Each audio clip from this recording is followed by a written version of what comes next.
Hello, my friends. Welcome to Pro Strings. I'm Henriette, if you don't know me, and welcome to our live class. Every now and again, I intend to do a live class like this one.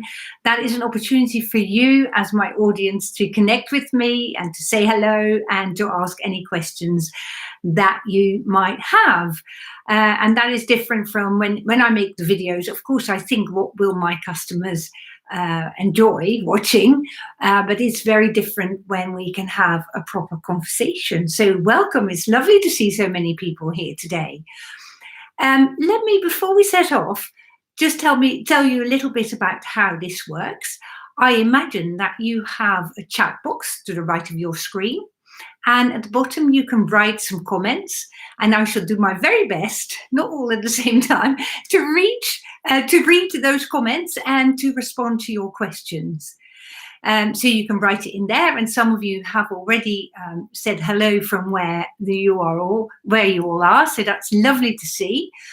Welcome.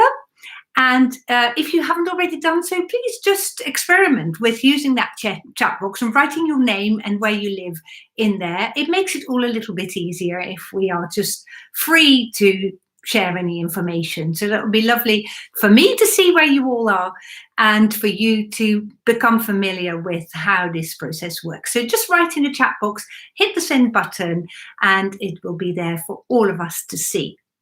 Now, below your chat box, you can see that little smiley face. If you click that, you can add a sticker to this chat box and indicate your appreciation or your disappreciation. I don't know what that's called. And there is also this little $sign. If you want to support this channel with a monetary value, you can do so as well. You can either use that $sign button and then purchase a super sticker, I think it's called, or a super chat. Your chat will then go towards the top of the chat box, and it will stay there for a longer or shorter period of time. Other ways to support this channel, if you feel like, is you can click on the support button in the channel header, or you can just go on PayPal and donate to info@proamstrings.com. So I can see lots of people here, some people here from the USA, from New York, and from the UK. So hello and welcome. If someone has a question, you might put them in there, put your questions in that chat box. And what I will do is, in the course of this past month, in response to some of the videos that I have made, some people have asked questions. So while you think of your question to write in your chat box, I will start addressing some of the things that people have already asked. And one person who is doing, I think, the Learn to Play Suzuki Violin course has asked me, how do I play my fingers on the A string? So you will find that some of these questions are strictly for beginners and some of these questions will be more for advanced players. And my idea is just to have a general chat for everyone. So bear with me if this goes, if this is easier than what you're used to doing. But let me answer that question. Here's my violin. And the question was, can you show your fingers on the A string? Now, I'll show it to you like this, and I'll play it in a second. So my first finger on the A string goes here. This is the note B. My second finger is a space away. My third finger comes directly next to the second finger, and my fourth finger on the A string is a space away from the third finger. Okay, so we've got A, 1 on A, 2 is a wide gap, the third finger is right close by, and the fourth finger has got a gap again. So you can perhaps see, and maybe you can see it better when I'm in a proper playing position, that my fingers are on their fingertips. So if you have trouble sounding your notes the same as I do in this course, it might be that your fingers are a little bit flatter. You might be able to see it like that.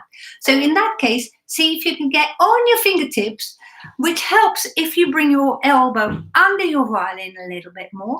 It gets you to play more on your fingertips. And you can also check that your finger line here, where your finger is attached to your hand, just there, is level with your strings. That all helps getting your fingers on your fingertips. What you want to do as well is, instead of having your wrist like this, try pushing your wrist out. Can you see the difference? I'm pressing my wrist out so that this becomes more or less straight. You don't have to go any straighter than that. And that also encourages your fingers to go on their fingertips. Now, if I'm going like this with my wrist, can you see what the effect is on my fingertips? You see, if my wrist dents here, my fingers get flatter. Now, if my wrist goes out, my fingers go more on their fingertips. Perhaps you can see it from here. Lovely. I'm hoping that answers your question. All right. So the fingers on the A string go A. This is the note B. C sharp is a wide space apart. D is right by the side. And E has got a space again. Okay. I'm just taking a look at the chat box now. Hello, hello, hello from Portugal. So we're from all over the world. Europe, the UK, and the USA. And someone asks, I wanted to ask about what makes a good violin case. Good question. Thank you for asking that question. What makes a good violin case? A good violin case is a case, and from the Philippines. Hurrah! Well done, Philippines. Welcome. Literally from all over the world. So a good violin case is a case that suits your needs. Okay. If you usually carry a lot of music with you, then your case, I would imagine, would have a pocket in which you can put your music. And some cases have got very small pockets to put the music in. That suits beginners or people who just take a notebook with them. And other people have other violin cases have got bigger pockets. So it just depends on what your needs are, what you need in your violin case. There are violin cases for sale also that have no pockets. And that is for people who prefer to have a bag with them where they keep their music in. So a good violin case is a case that suits your needs. My violin case has this little thingy that I can show you, this metal thingy, and I've got a special type of cotton, I think it is, so that if I live in very dry climates, I can moisturize that cotton, I think, and that keeps the humidity in my violin case a little bit higher. I don't use it because I tend to be in a climate where it is fairly humid in the UK. So, but if that is something that you need, go for a case that has a little humidifier in it so that you can use it to keep a stable humidity in your violin case. Now, my case has got two holders for the bow.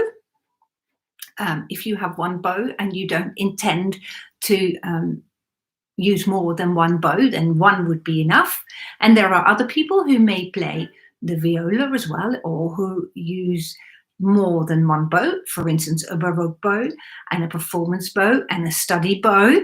You might go for a violin case that has 3 holders for your bow. So again, find a violin case that suits your needs. I've got a lot of rubbish in my violin case, such as several different pieces of rosin, and I've got a little screwdriver because I do a lot of violin repairs during the day for little children who have got little things wrong with their shoulder rest or with their strings.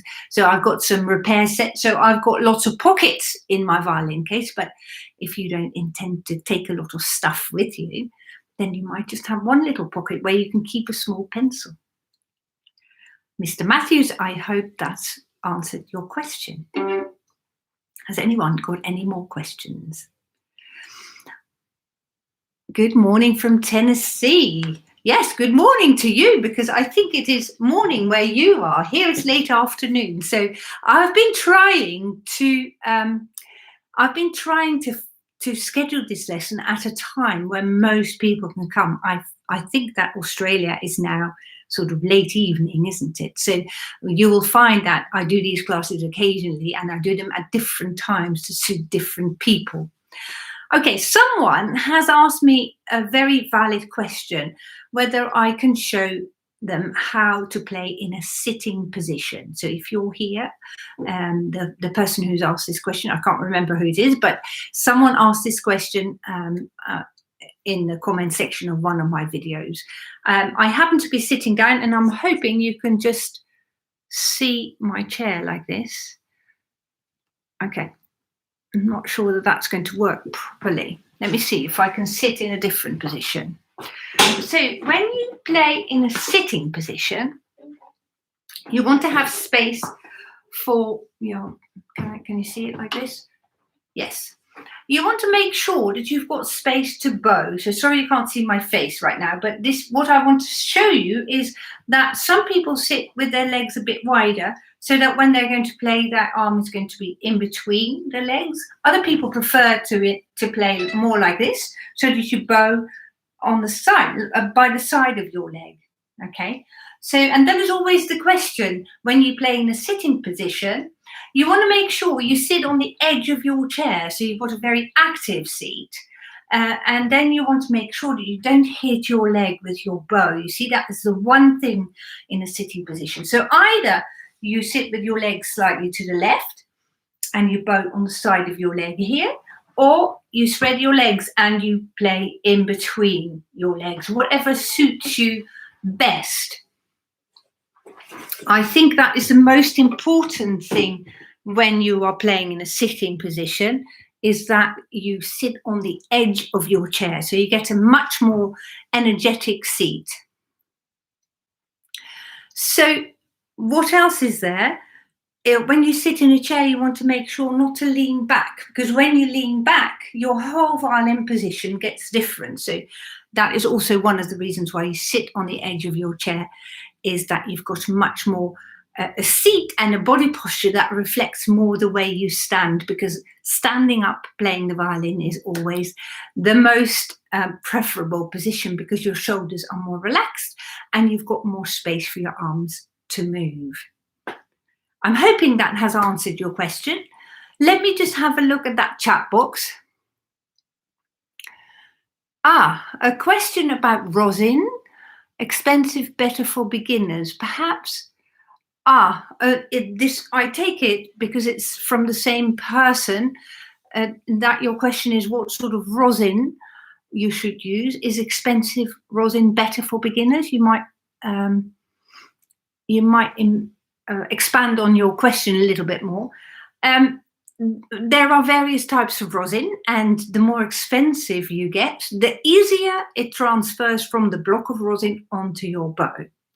So I'm not being sponsored or anything by Pirastro, but I use Pirastro Gold, and what I find when that happens is I only have to very lightly stroke my bow and the rosin comes off.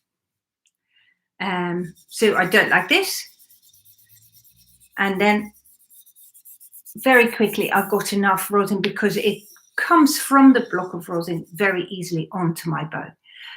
If I use the cheapest rosin that I can buy, and I've got that at home as well, because I use it for little children who are prone to drop their rosin and then smash it to pieces, I find I need to rub it much, much more before it finally starts to come onto my bow. There is a hypoallergenic rosin for those people who suffer from hay fever or who are affected by the rosin dust. So you can go for that if that is you, if you find you're allergic to any of the ingredients of the rosin, so you can do that. So yes, it is easier to deal with the rosin when it's more expensive, but the cheaper rosins aren't worse quality, it's just slightly harder work. So any rosin will do, but it's slightly easier when your rosin is more expensive, because it transfers onto your bow more easily. Let me just have another look at the chat box. How do you know if you have the right violin? That is a super question as well. I like that a lot. I am just about to make a new video about things to consider when you buy an instrument. Of course, how do you know when you have the right violin depends on whether you are an adult or a child. And a child, there's many things to consider. How careful is the child going to be with this instrument? Is it likely to be dropped quite a lot, or is the bow likely to be used as a sword, as I sometimes see happening? So then you don't want to spend too much money, and it's still a good violin for you to learn. Although I would say you still have to go up from the bottom level of quality, because it is giving you much more back than the violins that are not set up properly and that are not made properly. So then once you've got up from the bottom level for a child, as you progress and the child gets better at playing, I would not only upgrade in size, but also upgrade in quality of the instrument, because as you progress on the instrument, you're going to work on tone quality. Now, if this violin doesn't have the tone quality that you are learning to get out, then all the money that you spend on lessons is basically wasted, because you're trying to achieve something with an instrument that doesn't have that in it. So you want to get out of it whatever is in there.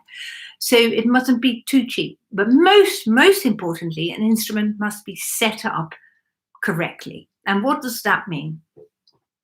When a violin gets set up, of course, the body gets made first of all, and then in the last stage of making a violin, the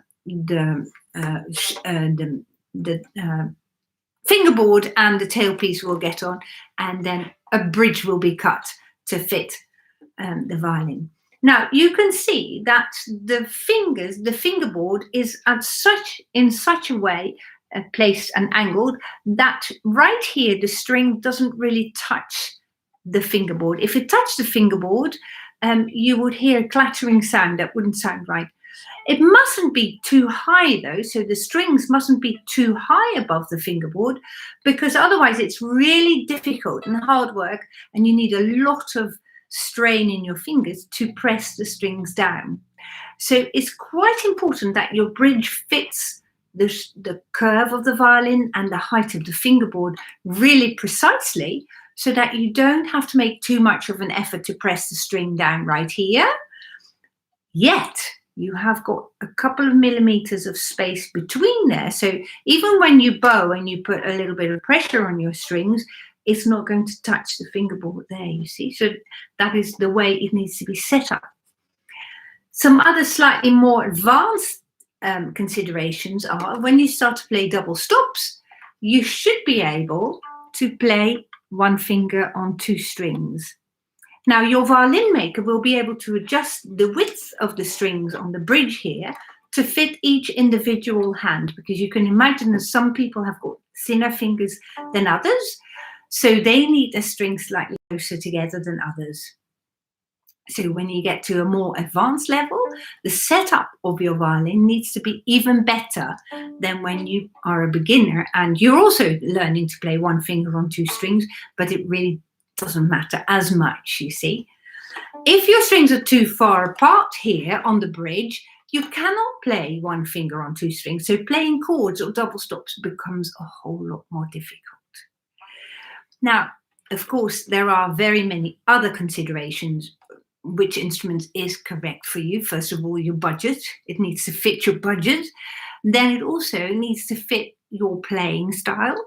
If you are naturally a more introverted person and you've got a cannon of a violin that has a really big sound, you might not enjoy playing it as much as a violin that is a little bit more intimate in tone. Or the other way around, if you're a very extrovert person and you've got a violin with a very small tone, that might not fit your personality quite so much. So apart from the technical details in the setup of your instrument, it should suit it. An instrument, and what is the right violin is an instrument that suits your personality as well. And then there's aspects of color and shape.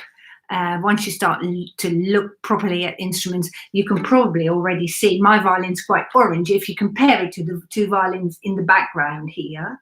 they are much more brown. And I like this brighter colour. I just happen to like this violin as well because it has got quite a small neck, so I don't have to make such a big effort to play around it, you see. So there's lots of individual variation, and a good violin is a good violin for this particular person. I hope that answers your question. I'll just read through some more comments. How can I make a richer, warmer, more emotional sound? That is a very interesting question as well, isn't it? Let me begin by saying the quality of your sound is there. In order to get a good quality sound, you need to get the balance between the speed of the bow and the weight of the bow just right.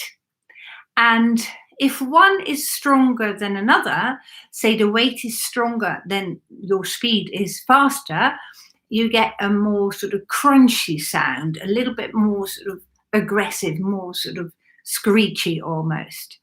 On the other end of the spectrum, if your speed is too fast and your weight is too light, you get a sort of more sort of what I call feathery sound. It doesn't carry much. It might be very delicate. It might still be very, very intimate and soft, but it doesn't give you much character. Now, you are asking for a warmer, fuller sound, aren't you? A richer, warmer, more emotional sound. So I would say, try to find your balance between the speed of your bow and the weight of your bow into the string, and try to come a little bit closer to the bridge. When you get a little bit closer to the bridge with your bow, the strings are just that tiny little bit tighter nearer the bridge here compared with here. There's a bit more movement. You can perhaps see how I can move the strings, whereas here that's a whole lot more difficult. And so when you bow nearer to the bridge, your strings will resist your pulling power of your bow a little bit more, and that will give you a bit of a warmer sound. Now, I think you can put more emotion in sound by changing the tone colors a little bit. If you can get very warm and a little bit more icy in sound by going away from the bridge and perhaps drawing the bow a little bit faster, that becomes more emotional. It's about extremes of what you can do. And it is a very good exercise also to practice. For instance, on your scales, if you play a scale and you start it with a very big sound, lots of pressure and lots of good weight into the string quite close to the bridge, and then lightening it as you go up the scale, so see if you can explore that range of possible tone colors, you're going to find what you find the warmest sound or the more emotional sound. Because again, it's also a very personal thing, isn't it? If we say, oh, I love that, I could love something which is slightly different from the next person, isn't it? So it's a personal experience as well. So go ahead and experiment. I look forward to hearing at some point how you have got to grips with that. Now, I'm just taking a moment now to see if there are some more questions. Hello from Italy. Welcome, Italy. I wanted to ask, how much time should I practice every day as a beginner to get good results? Very useful question. Thank you for asking that. All right, now then, when you are a beginner, it depends a little bit on your age as well. When you are a beginner, you want to practice as much as you can until you get tired. Now, that is no mean feat. Standing like this for any length of time, for some people, 5 minutes of violin playing is already quite wearing. So if that is you, if you feel tired for holding the violin and the bow for any length of time, practice for very short bursts, then take a break, do something else, and then come back to it. For young people, I usually say you make good progress when you practice twice your age in minutes. Now, that is the bare minimum, and I have once written a blog about this, and I've got a lot of grief. So I say it with a pinch of salt this time, twice your age in minutes. So an 8-year-old should practice 16 minutes 5 times a week. When you are an 8-year-old and you've got lots of repertoire to play, and if you're a pupil of mine, you'll find that I'll give you lots of repertoire to play, then I'm hoping you will maybe double that. If you are a beginner and you may know already a little bit about music because you might play another instrument, you might want to progress really fast through those initial stages. You might start with half an hour a day, if you can manage that. But if the body gets tired, you might start to take breaks and then come back to it later. I hope that's answered your question.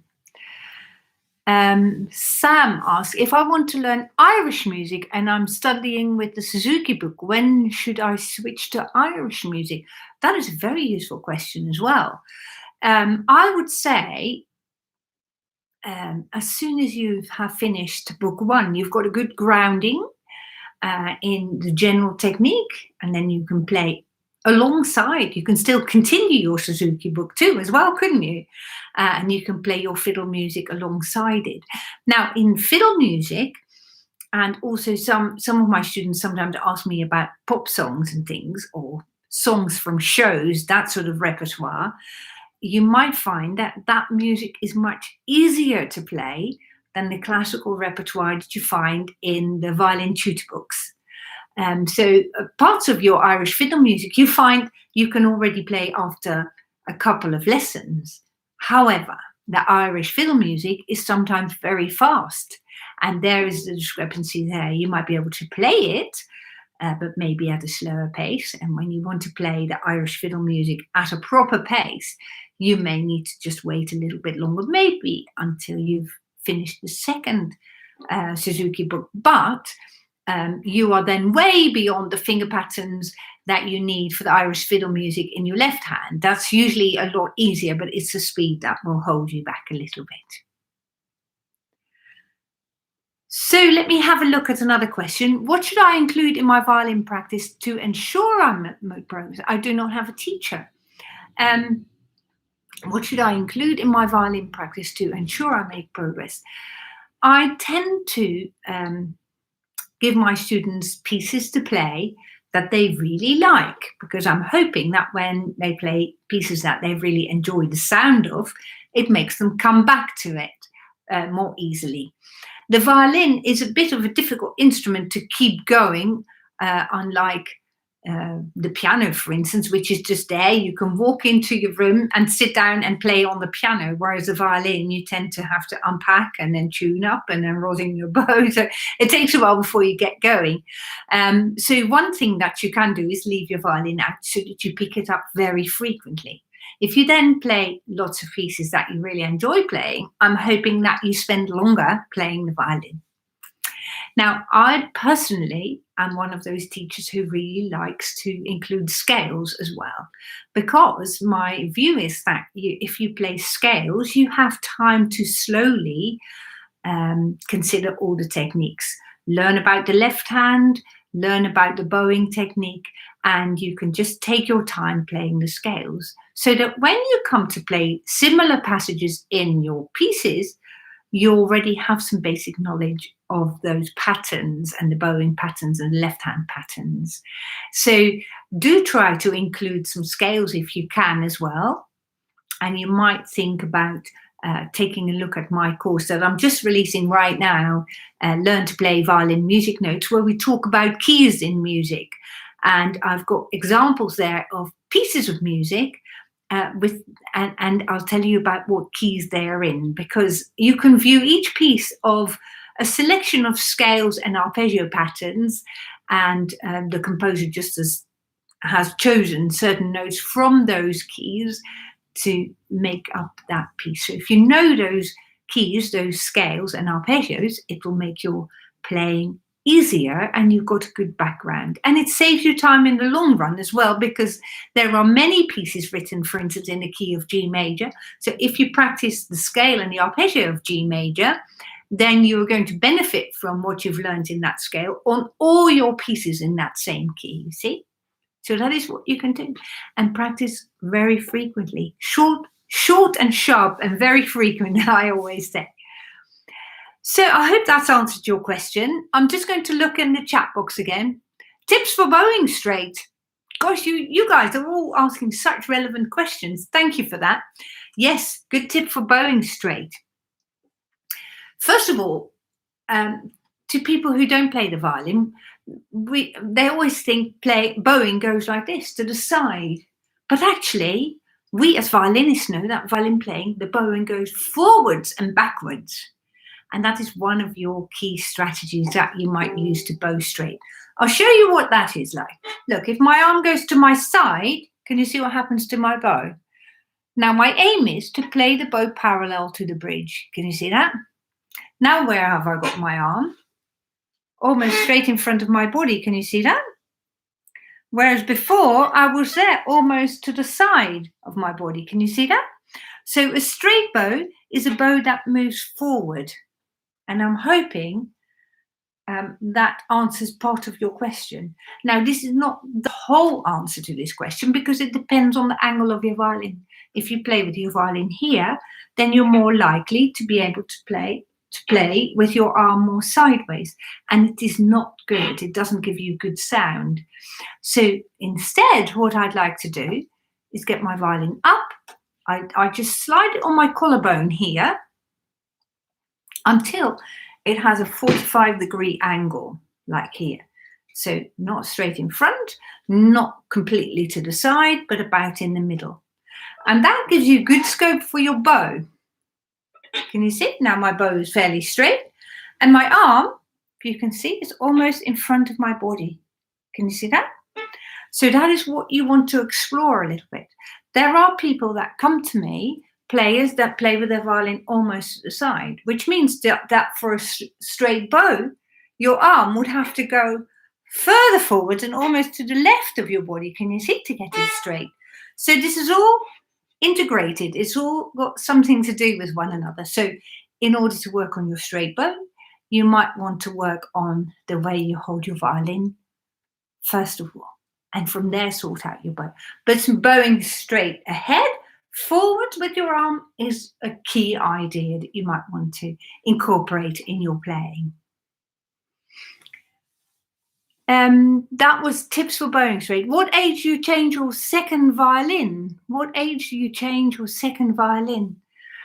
That very much depends on how quickly the child grows. So what you want to do is when a child grows, you want to frequently check. Can you see the angle of my arm here? This is about the ideal angle, almost right angles. Can you see here? Now, what you can do is if the child can comfortably reach around the scroll like this, you've got a slightly bigger angle than a straight angle here. That is a good position. If their arm is completely straight, the violin is way, way, way too big. Okay? It's much better to play on an instrument which is too small. It causes much less harm than when you let the child move onto an instrument that is too big. So I tend to leave the children onto the smaller instrument until they get difficulty getting their fingers so close together so that they can't play in tune anymore. So then they have almost completely outgrown their instrument. Okay, but if you find your child is having a straight arm, if they want to reach around the scroll like that, it's way too big still. So look out for this angle here and check out how well they can grip, how comfortably they can grip the violin. Why is playing on an instrument which is too big so harmful to play? First of all, just imagine standing even without an instrument like this for 5 minutes or longer, and you'll find your arm gets tired really, really quickly.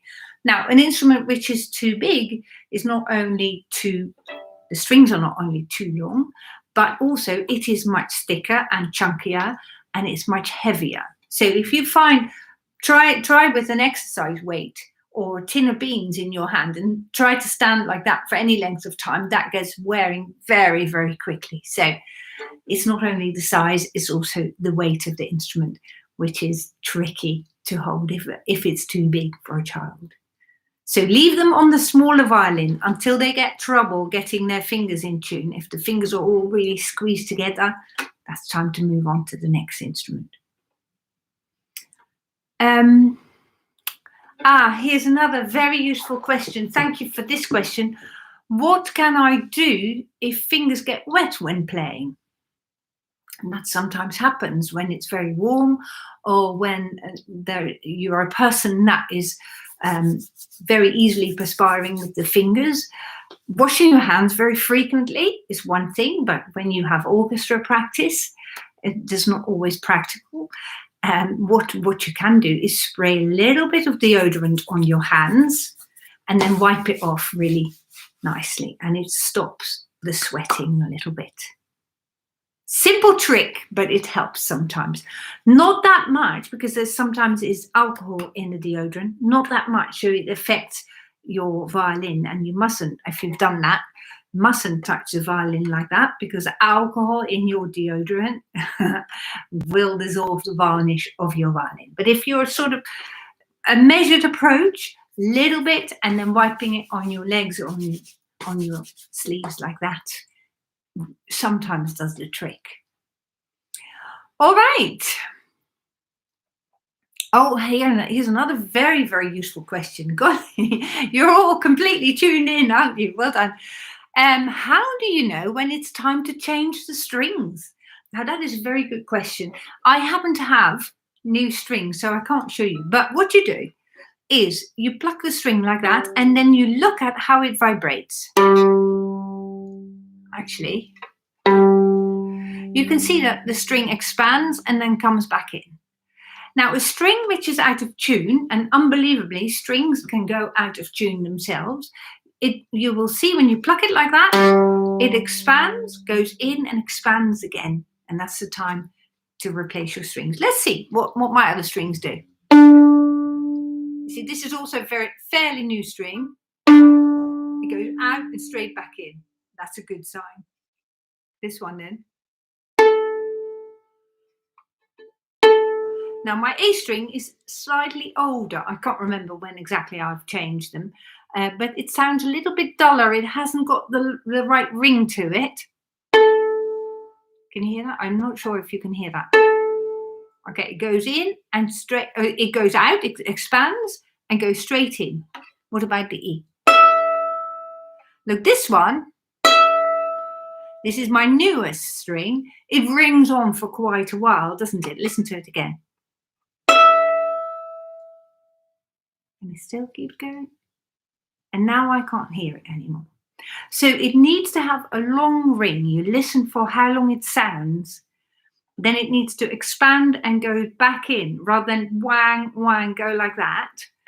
And then it's got to have a stable sound. If a string goes, you ping it, and it goes up in pitch, that's also when it's time to change your strings.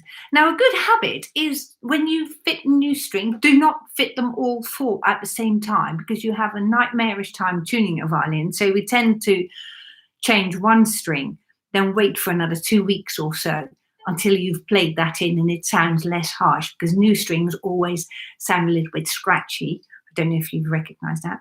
Then change another string, wait another 2 weeks, and then change your other one. But keep the little envelopes that you buy the strings in and write the date on it, because that usually helps. I haven't done that myself. Sorry, otherwise I could show you.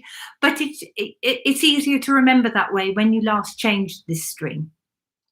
So keep the empty envelopes in your violin case so you know when you last changed that string.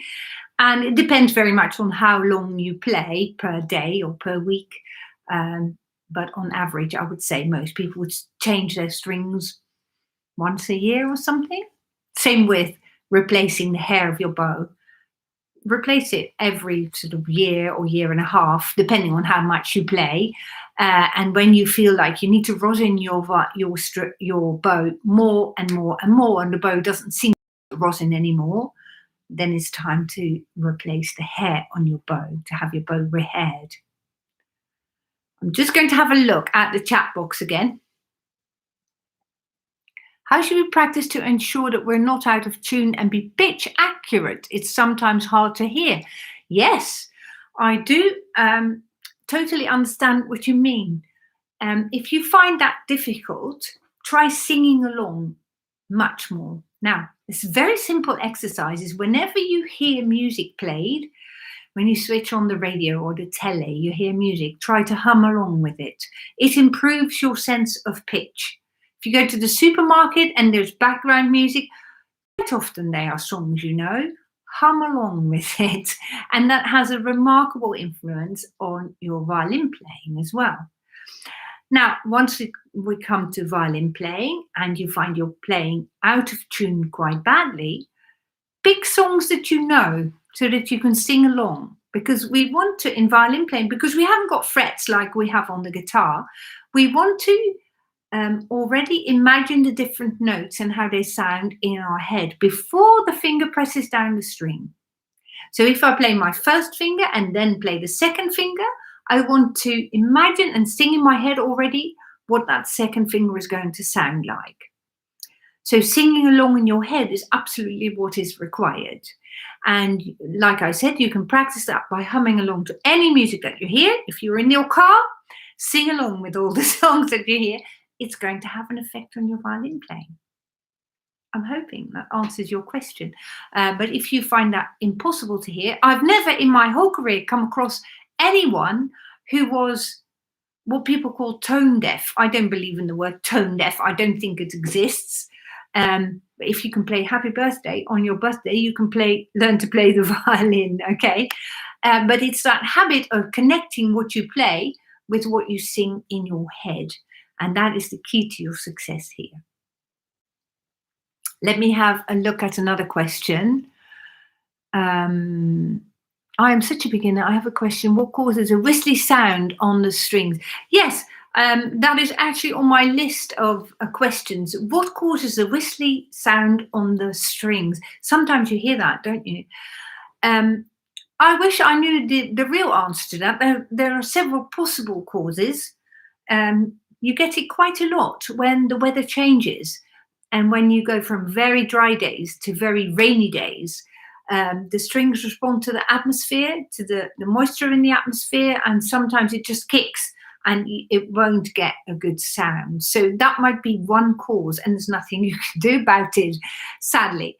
Another thing to consider is the speed of your bow in relation to the weight of your bow into the string. Sometimes when you play the whistly sound, the speed is just a little bit greater than what your string needs to be pulled properly, because this is how a violin works. You pull the string so it starts to vibrate. If it doesn't quite catch it and it floats over the top rather than actually goes into the string, you might get that whistly sound. Then you might have it more on older strings rather than on newer strings. So if it keeps happening and you think, well, the weather's been stable for a couple of days, that can't be it. If you have tried to play with a little bit more grip of your bow into the strings and that's not it, and you have done my little pizzicato trick to check if your string is in tune and it's slightly out, then you might try changing your strings, because some strings just whistle more easily than others.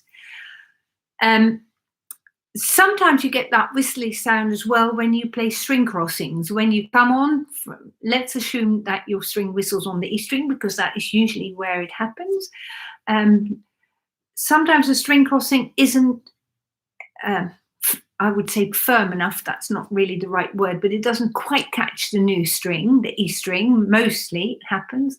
So you might try practicing that string crossing where the whistle was, and dropping your elbow a little bit more into the string, so you get a little bit more pressure from the bow onto the string.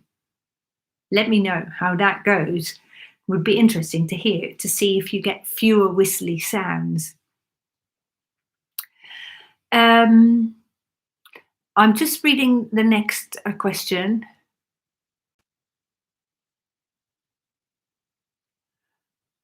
Thank you for your answer. Thank you. How can I eliminate the scratchy sound when I play? Super question. Thanks for asking that question. It's a really good one. And I think we can all sympathize with that scratchy sound. Now, having a scratchy sound is all to do with the combination of the weight of the bow and the speed of the bow not quite being in sync. If the weight is too great in relation to the speed of the bow, you're going to get a scratchy sound.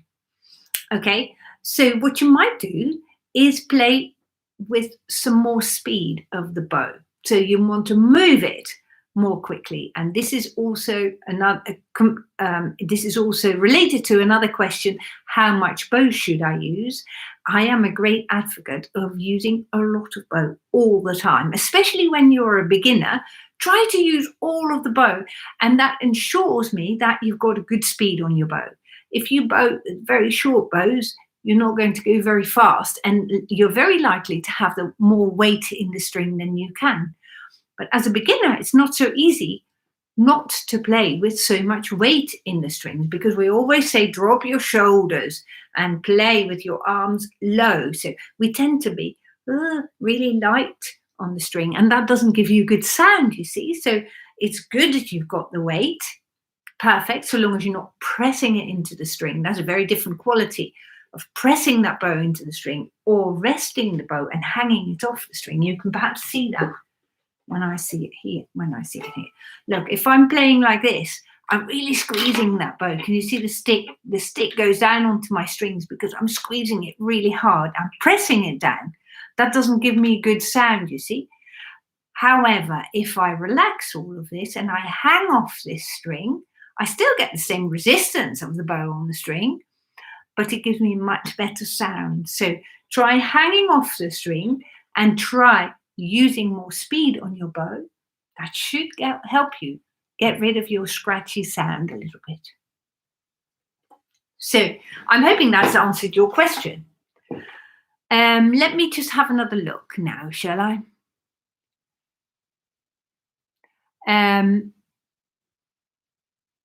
How do you know when the violin is in tune? That's also a very good question, and it comes back to my answer that I've given the person who asked about how do I play in tune. Of course, your violin strings need to be in tune first of all, and I use a violin tuning app. I think it's just called Violin Tuner. If you've got a piano, you can tune on the piano, provided that your piano gets tuned very frequently.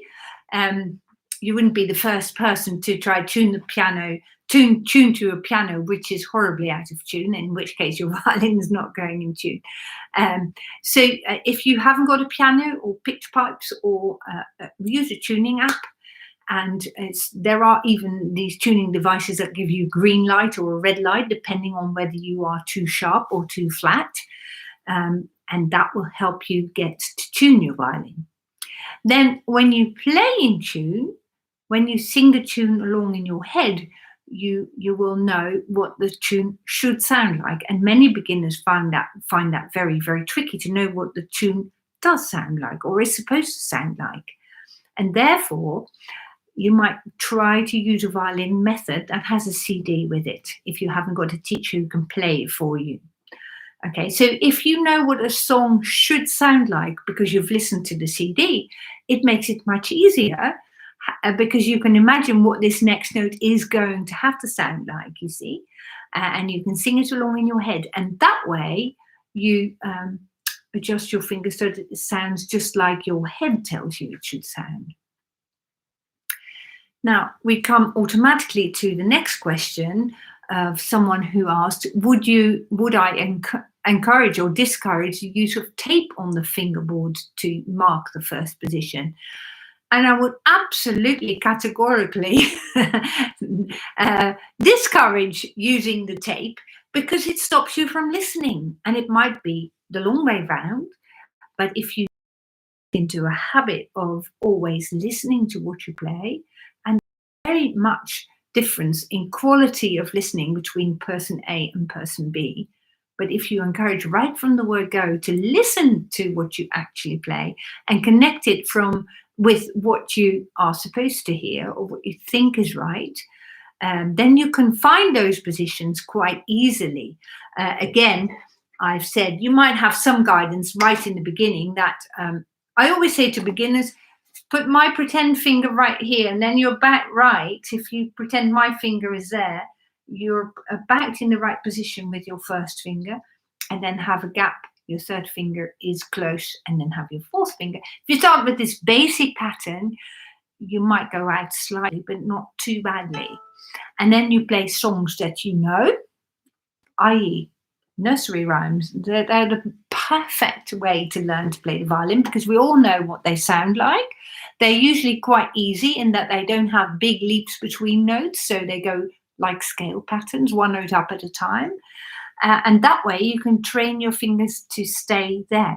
And then you listen very carefully to what you want to hear and what actually sounds, because that is also a thing, isn't it? We so often hear what we want to hear rather than hear what actually sounds. So I would, right from the word go, always encourage people to start that connection with the listening. What do I hear? What do I want to hear? Oh, I want to hear something that is a little bit higher. What about moving your finger up a little bit? And that is a slow process, but it brings your head into your playing. And there's nothing worse than unlearning to play without listening. And that is really, really hard work. So play songs that you know. Makes it easier. Sing it along in your head. Again, we come back to always humming along songs whenever you hear them. If you wait in the dentist's waiting room, sometimes there is some music playing. Hum along and you practice your violin that way. Sounds crazy, but it does work like that. I hope that answers your question. Is there an easy way to memorize music, or am I skipping one? I just...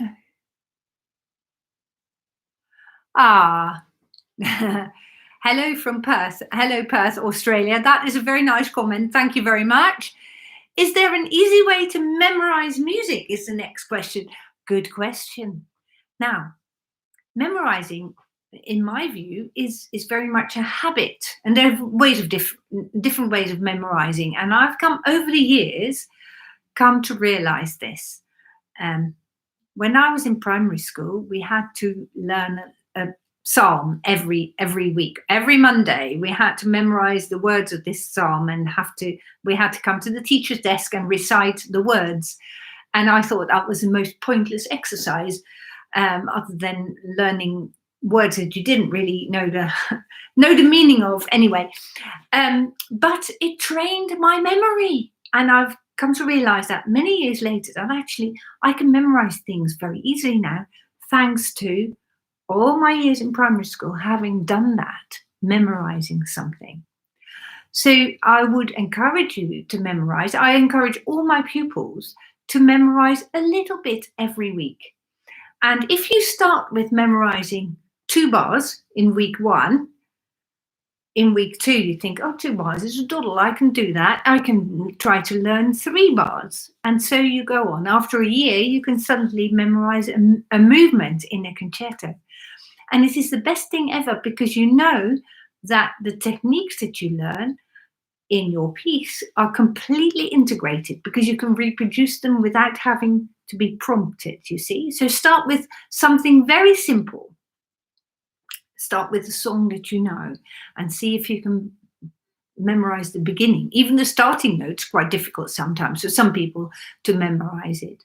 And then you want to memorize in different ways. There are different ways of memorizing a piece. I always say to my pupils, do not ram it into your head. For some things, you have to ram things in your head. I'll tell you, I'm learning Chinese. I have to ram it into my head because there's no relation to any of the words that I can work out what this character means. Okay, so this is one way of memorizing. Just knuckle down and get in there. Okay, but in music, it's much better to memorize music when you think, okay, what are the patterns that I'm making? What key am I playing in? What is my rhythm like? And when you go over a short section of music, like 1 or 2 bars, you consider every aspect of that bar. And suddenly one day you think, oh, I can do it off by heart. And that is the sort of accidental memorizing, I call it.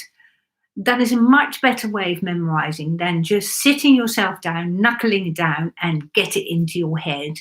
And that is a way of memorizing that I would discourage. But you'll find that the more you memorize, the easier it becomes. I hope that has answered your question. Right, we keep going. You have all got such hugely valuable questions. How do I hold the bow? Now, for that question, I would refer you to my videos. The Suzuki course, for instance, the first couple of lessons, you learn how to hold the bow. So go and find that video and I'll take you along because it takes too long to do it here in one go. So find my Suzuki course 1 and the first couple of lessons will tell you how to hold the bow. Is it necessary to be able to hold the violin by the chin and shoulder? Super question as well. Thank you for asking that. Yes, is my answer to that question. But, your neck muscles and first of all, when you hold your violin, you should have a proper shoulder rest. Some people's necks are longer than others, and a shoulder rest and a chin rest serve to fill up this gap here. So if you have a shoulder rest and a chin rest that are this low, you're going to have to squeeze the violin. You can probably imagine that, can't you?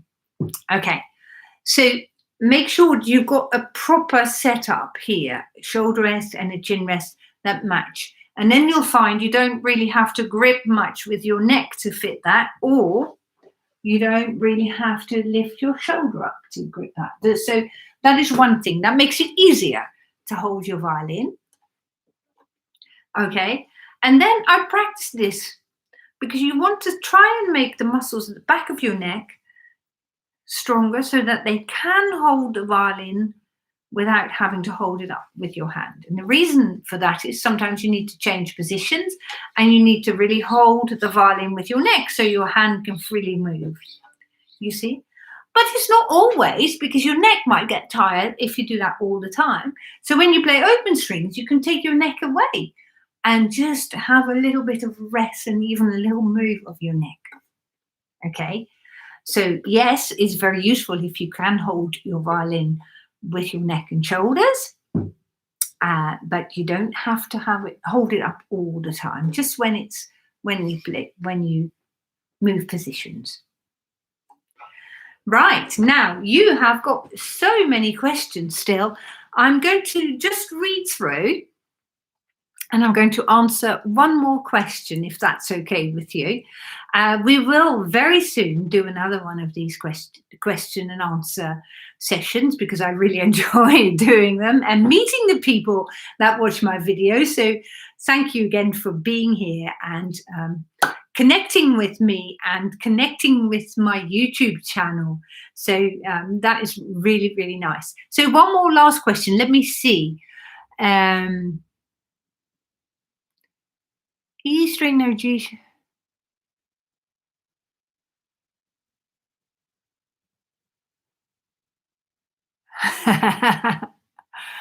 What top tips and I can use to know all the notes?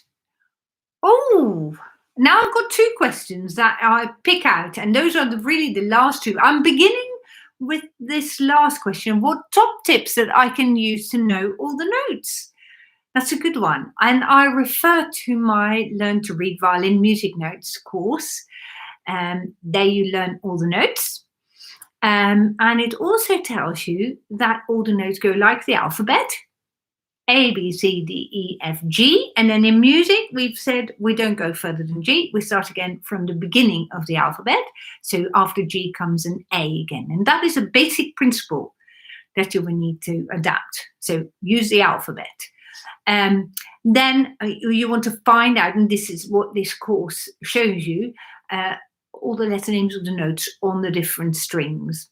And also what happens when a note gets made a little bit higher, when it's made sharper, or when it's made flatter, when a note is made a little bit lower.